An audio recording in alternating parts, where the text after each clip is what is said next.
Bonjour, dans cette vidéo, tu vas apprendre à exprimer le terme général d'une suite géométrique. Alors, de premier exemple, la suite Vn est géométrique de raison Q égale 1,1 et de premier terme V0 égale 8000. Donc, première question, donner en fonction de n l'expression de son terme général et calculer alors V8, le neuvième terme de cette suite. Donc, c'est parti. Donc déjà, comment ça fonctionne une suite géométrique? Je te rappelle, tu pars du terme initial V0, et puis pour obtenir le terme suivant, V1, tu vas multiplier par la raison. Pour obtenir V2, tu vas multiplier V1 par la raison, etc. Pour obtenir V3, également. Alors donc le premier terme c'est 8000 et la raison c'est Q égale 1,1. Donc tu vas passer de 8000 à 8800, V1 est égal à 8800 et en suivant exactement le même procédé, V2 égale à 9680 et V3 est égal à 10648. Très bien. Et donc nous ce qu'on voudrait c'est exprimer le terme général Vn en fonction de n. Alors on a une propriété dans le cours qui concerne les suites géométriques. Pour une suite géométrique de raison Q et de premier terme U0, eh bien pour tout nombre entier naturel n, Un est égal à U0 que multiplie Q puissance n. Eh bien c'est la propriété qu'on va utiliser ici pour exprimer le terme général de la suite Vn. Donc c'est parti, pour tout nombre n entier naturel, Vn égale. Donc, on prend le cours V0 fois Q puissance n. Donc ici, qu'est-ce que ça va donner? Eh bien, Vn est égal à 8000, qui est V0, multiplié par 1,1 puissance n, parce que la raison Q, c'est 1,1. Pour tout nombre entier naturel n. Voilà, c'est déjà terminé. Tu as exprimé le terme général de la suite Vn en fonction de n. Alors ça, tu vas l'utiliser maintenant pour calculer V8, puisque maintenant ça va aller très vite. V8, c'est tout simplement ce que tu vas obtenir en remplaçant n par 8. Donc c'est égal à 8000 que multiplie 1,1 puissance 8. Petit détour par la calculatrice, ça fait très exactement 17 148,71 048. Voilà, cet exercice est déjà terminé. On va passer à la question 2. Dans l'exemple 2, Un est géométrique de raison Q égale 0,5 est tel que U3 égale 8000. Donner en fonction de n l'expression de son terme général et calculer alors U10 et U0. Alors dans le cours, on a une propriété qui nous dit que si Un est une suite géométrique de raison Q, alors pour tous les nombres entiers n et p, Un est égal à Up fois Q puissance n-p. Donc c'est exactement ce qu'on va utiliser ici.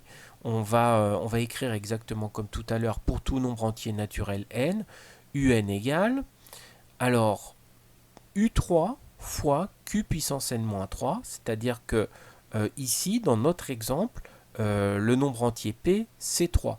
Donc Un égale U3 fois Q puissance n-3. Alors seulement U3 est égal à 8000, donc on va pouvoir écrire Un est égal à 8000 fois 0,5, puisque c'est la raison, puissance n-3. Voilà, là tu vois, quand on ne démarre pas de U0, mais qu'on démarre de U3 ou U4, on utilise cette formule-là dans laquelle, ici, en l'occurrence, on a remplacé P par le nombre 3, l'indice du terme qui nous était donné. Donc, en appliquant scrupuleusement cette formule, ça donne Un égale 8000 fois 0,5 puissance n-3 pour tout nombre entier naturel. Donc ça, c'est l'expression du terme général en fonction de la suite Un en fonction de n. Donc maintenant qu'on a l'expression du terme général de Un en fonction de n, on peut calculer la valeur de n'importe quel terme, et bien par exemple U10. Donc en particulier, U10, je l'obtiens en remplaçant n par 10. Donc tu écris 8000 fois 0,5 puissance 10 moins 3, et un petit détour par la calculatrice t'apprend que c'est exactement égal à 62,5. Pour obtenir U0, on va utiliser la même propriété que précédemment, puisque U3 c'est égal à U0 fois Q puissance 3. Donc le fait que U3 soit égal à U0 fois Q puissance 3 nous apprend que U0 est égal à U3 divisé par Q puissance 3. U3 on le connaît, c'est égal à 8000, et Q on connaît c'est égal à 0,5. Donc 8000 que divise 0,5 puissance 3. Tu prends ta calculatrice et tu trouves 64 000. Donc U0 est égal à 64 000 et U10 est égal à 62,5. Un troisième et dernier exemple pour les termes généraux des suites géométriques. Donc on change un tout petit peu la présentation. UN est la suite définie par récurrence par pour tout nombre entier naturel n. U0 est égal à moins 1 et UN plus 1 est égal à 4 fois UN. Alors que faut-il comprendre? Eh bien il faut comprendre que chaque terme s'obtient à partir du précédent en le multipliant par 4. Donc tu es devant une suite géométrique de raison 4 et dont le premier terme U0 est égal à moins 1. Donc on va donner en fonction de n l'expression de son terme général et on va utiliser exactement la même propriété que précédemment. Alors donc si tu as une suite géométrique de raison Q et de premier terme U0, tu sais que pour tout nombre entier naturel n, UN est égal à U0 fois Q puissance n, c'est ce qu'on appelle l'expression du terme général.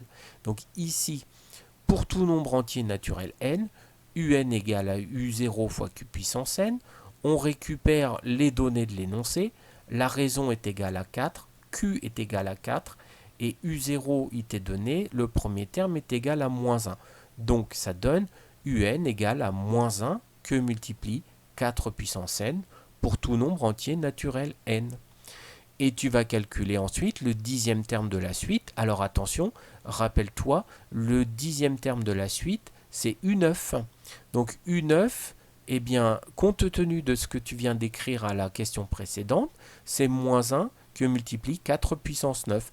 Petit détour par la calculatrice, ça donne moins 262 144. Voilà, cette séquence consacrée au terme général des suites géométriques est terminée. À bientôt.